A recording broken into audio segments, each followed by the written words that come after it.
Mesdames et messieurs, chers invités, je voudrais d'abord remercier et saluer chacune et chacun. Vous saluer d'avoir marqué de votre présence, n'est-ce pas, cette invitation. Et avant toute chose, vous me permettrez, j'ai voulu le faire tout à l'heure, mais le protocole m'en a empêché. Je voulais serrer la main à chacun. Peut-être que ça prendrait plus de temps d'adresser vivement mes remerciements à toutes les personnalités ici présentes. Mesdames et messieurs, je suis candidat à la présidence de la République de Côte d'Ivoire pour l'élection présidentielle d'octobre 2020. Je suis candidat, ça vous le savez déjà. En revanche, ce que vous savez moins, c'est pourquoi je suis candidat et quelle est l'offre que je fais à mes compatriotes ivoiriens. C'est ce à quoi je vais m'atteler tout à l'heure. Mais avant, je voudrais vous dire que je suis Guillaume Soro, ivoirien, qui, depuis plusieurs années, s'est engagé dans le combat d'abord à l'université pour la liberté. Parce que fondamentalement, je crois en la démocratie. Je crois à une société ouverte, disponible, libre. Depuis ces années étudiantes, j'ai continué mon combat. Ce en quoi je crois. Je crois fondamentalement que chacun d'entre nous a la possibilité, la capacité de décider, d'apporter sa contribution à l'édification de la nation en ce qui concerne la Côte d'Ivoire. Et c'est pourquoi, après les années étudiantes, on m'a connu sur la scène politique avec des positions qui étaient sans ambiguïté. La première, je me suis engagé en 2002 avec d'autres Ivoiriens à dire non à ce que je considérais comme une injustice. Je me suis battu, vous avez pour certains certainement entendu parler, je me suis battu contre l'ivoirité. L'ivoirité qui était une notion pour moi totalement inacceptable, où on catégorisait les citoyens. Cela heurtait mes convictions d'homme politique. Ensuite, j'ai été connu en Côte d'Ivoire pour mon insistance à discuter la paix. J'ai été à plusieurs sommets pour négocier la paix et le retour de la paix dans mon pays. Et c'est cette volonté qui m'a conduit à signer des accords politiques et accords suite auxquels je ferai mon entrée au gouvernement. En ma qualité de membre du gouvernement, j'ai travaillé avec plusieurs États pour essayer de faire en sorte que la Côte d'Ivoire retrouve son positionnement dans le concert des nations. Et je dois dire que la place de Bruxelles a été une place importante pour la Côte d'Ivoire. Quand j'étais Premier ministre, c'est ici justement que je suis venu défendre les intérêts de la Côte d'Ivoire. Mais je n'ai pas fait que défendre les intérêts de la Côte d'Ivoire dans le cadre donc des accords de partenariat avec l'Union européenne. J'ai eu à défendre, n'est-ce pas, les intérêts de la sous-région et surtout, j'ai été partisan et partenaire, n'est-ce pas, d'accords qui pour moi devraient donc être des accords gagnant-gagnant. C'est une notion à laquelle je crois les jeunes générations jeune génération d'hommes politiques en Afrique croit fondamentalement. Alors, je vous l'ai dit tout à l'heure, je suis candidat. Je suis candidat pour l'élection présidentielle d'octobre 2020 en Côte d'Ivoire. Pourquoi le suis-je? Je vous rassure, ce n'est pas une question d'ambition personnelle, c'est plutôt une ambition pour l'ensemble des Ivoiriens. J'ai décidé de me porter candidat parce que je considère, et beaucoup d'Ivoiriens, d'ailleurs une pétition a été signée en Côte d'Ivoire de 800 000 personnes réclamant cette candidature. J'aurais été, à mon avis, lâche de ne pas répondre favorablement. J'ai décidé de l'être au nom de ma volonté et de la volonté de mes compatriotes de faire autrement la politique. Nous voulons incarner un nouveau leadership en Afrique. Nous voulons rompre avec certaines pratiques que nous jugeons dommageables pour notre pays et pour le continent. Cette candidature que je souhaite que vous portiez à la fin donc, de mes propos tout à l'heure veut insister sur des rapports responsables, sur le respect entre les peuples et les nations. Je veux incarner ce nouveau leadership africain, cette jeunesse qui veut faire entendre sa voix, et a raison. En Côte d'Ivoire, 70% de la population est jeune. Et ce serait totalement inacceptable que je me débine à assumer la responsabilité de la génération. Et cette aventure électorale présidentielle, nous allons la faire avec le mouvement Générations et Peuples Solidaires, en abrégé plus correctement.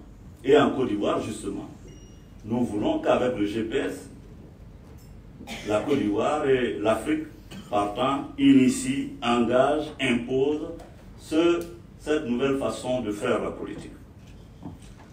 Mesdames et messieurs, en Côte d'Ivoire, la priorité pour moi sera de faire la réconciliation nationale entre toutes les filles et tous les fils du pays. La Côte d'Ivoire a connu une guerre qui a détruit, déchiré le tissu et la cohésion qui étaient de mise depuis Félix Houphouët-Boigny. Et nous allons prioritairement nous consacrer à la réconciliation nationale. C'est dans ce cadre d'ailleurs, je reviens de La Haye, où j'ai rencontré un compagnon, M. Blé Charles, pour parler de la Côte d'Ivoire et du rôle qu'il devra jouer dans le processus de réconciliation en Côte d'Ivoire. Naturellement, cette réconciliation obéira à tout un processus totalement maîtrisé. Vérité, repentance, réconciliation.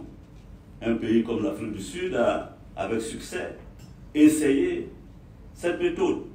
Au Rwanda, où il y a eu un génocide, ça a été plutôt une justice transitionnelle. Et la Côte d'Ivoire devra, entre toutes ces propositions, trouver sa voie. Et c'est ce à quoi je vais m'atteler avec l'ensemble des femmes et des hommes de Côte d'Ivoire. Notre voie pour consolider le tissu social, pour consolider la nation.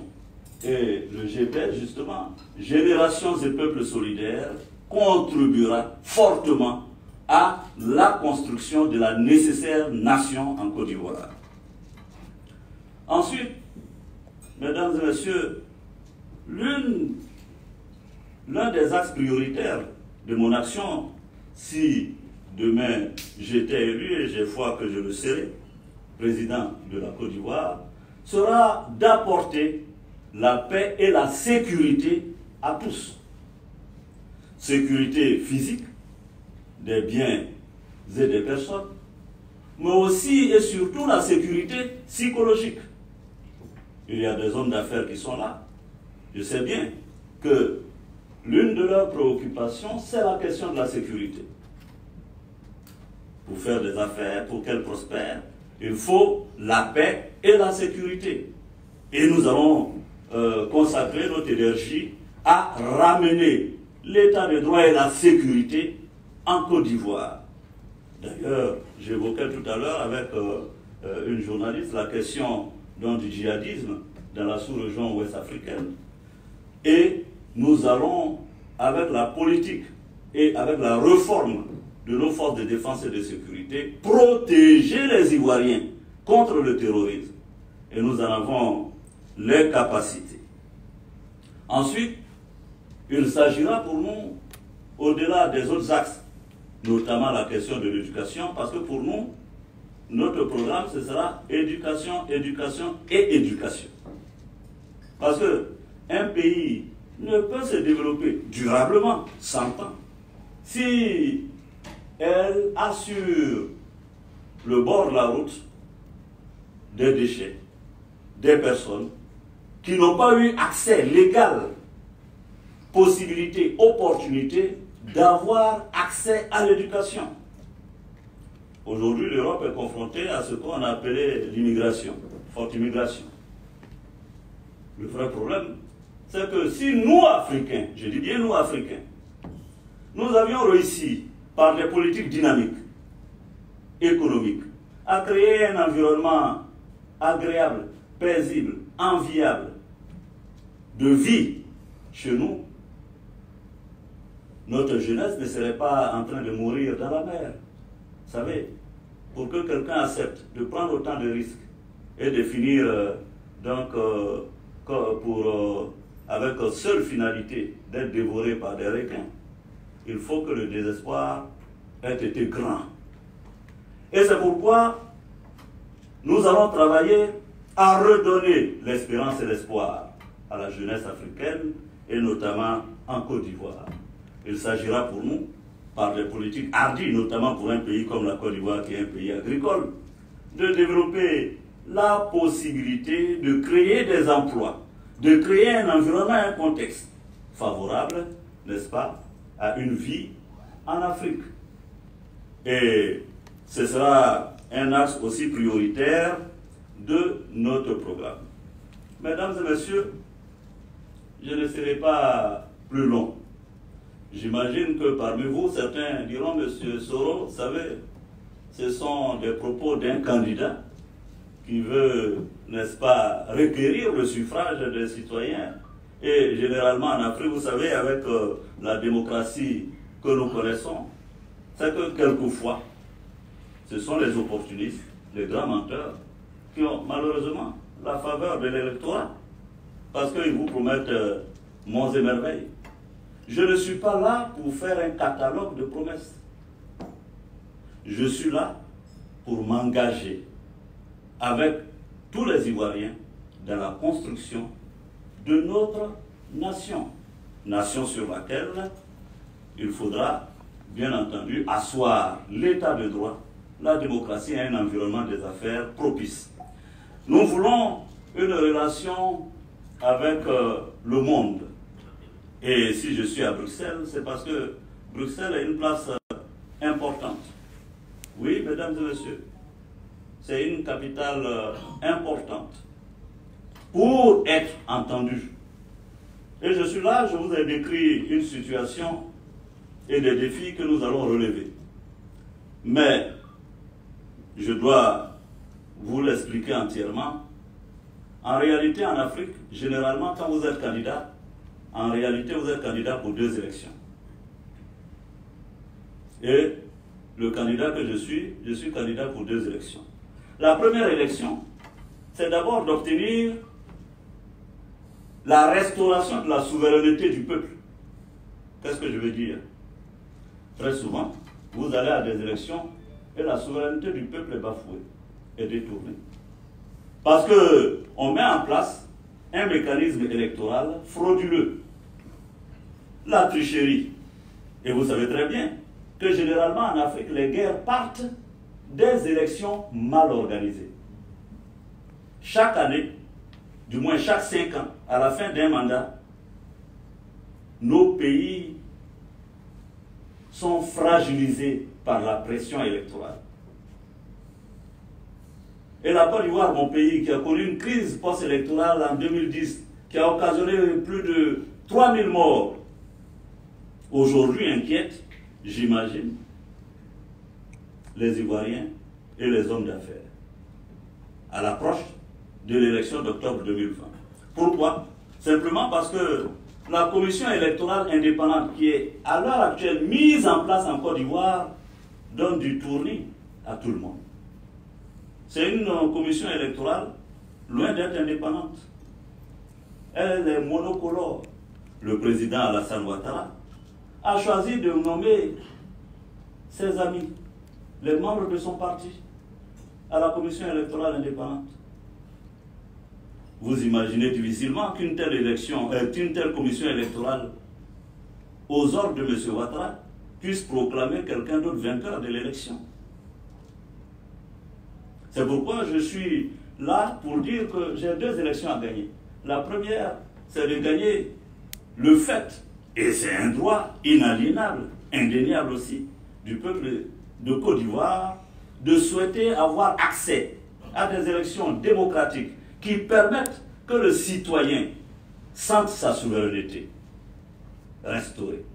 Et c'est ce que je suis venu vous demander. Cette commission électorale en Côte d'Ivoire, si elle n'est pas changée et répond aux normes internationales pour organiser des élections, va brûler la Côte d'Ivoire. Va occasionner encore malheureusement des morts dans notre pays. C'est ce que je vais éviter. Comprenez mon rôle de whistleblower ici en Côte d'Ivoire. Comprenez mon rôle de tireur de sonnette d'alarme. Je suis venu lancer donc cette alerte. La deuxième élection que je devrais gagner, pour laquelle je n'ai aucun souci, c'est de battre naturellement en campagne, normalement, et d'aller à cette élection. Donc c'est pourquoi j'ai déclaré ma candidature pour déjà remporter le premier scrutin, qui est d'obtenir des élections démocratiques et transparentes en Côte d'Ivoire. Et si cela l'était, vous aurez alors, en octobre 2020, M. Guillaume Soro, élu président de la République de Côte d'Ivoire. Merci de nous avoir écoutés.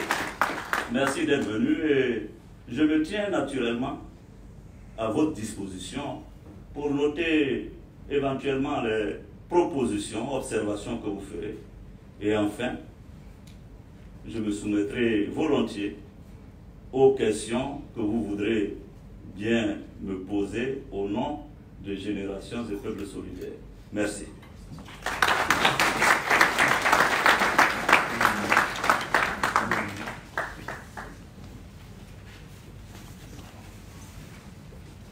Je peux saluer les autres ou bien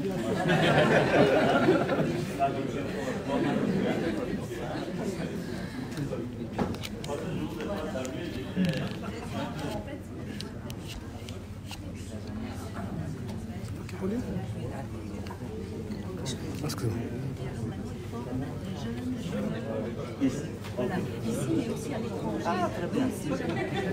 Non, non, mais on peut avoir... Voilà, je pense que c'est... Non, non, je suis d'accord, je suis preneur. Madame. Merci. Bon, je vous salue, hein, parce que moi... Ah ouais, on s'est salué tout à l'heure. Voilà. Hein? Voilà. Je m'appelle Ah, mais ça, c'est le guitare chez moi. Vous êtes au roi, vous prenez tout. Ah oui, on est princes ensemble.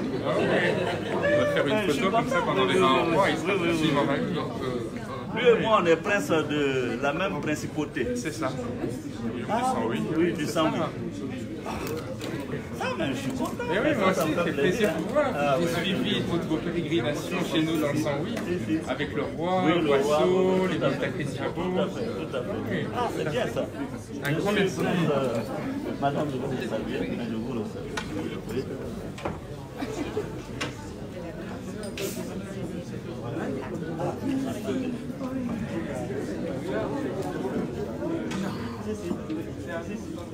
Je serai là-bas. D'accord, là, je vais parler de l'éducation. C'est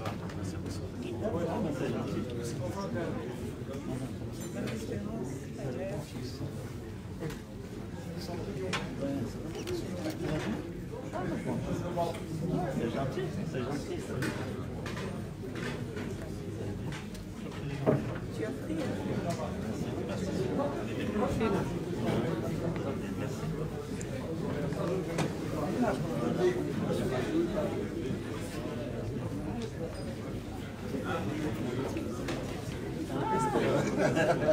Ah, mais c'est bien ça, je suis content. Ça va? C'est notre ambition. Donc, ça va? Mais content de voir.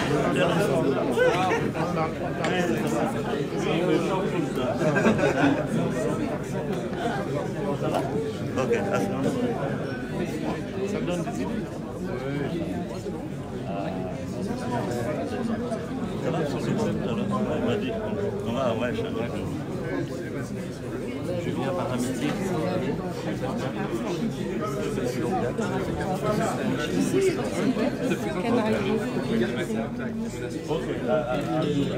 Quel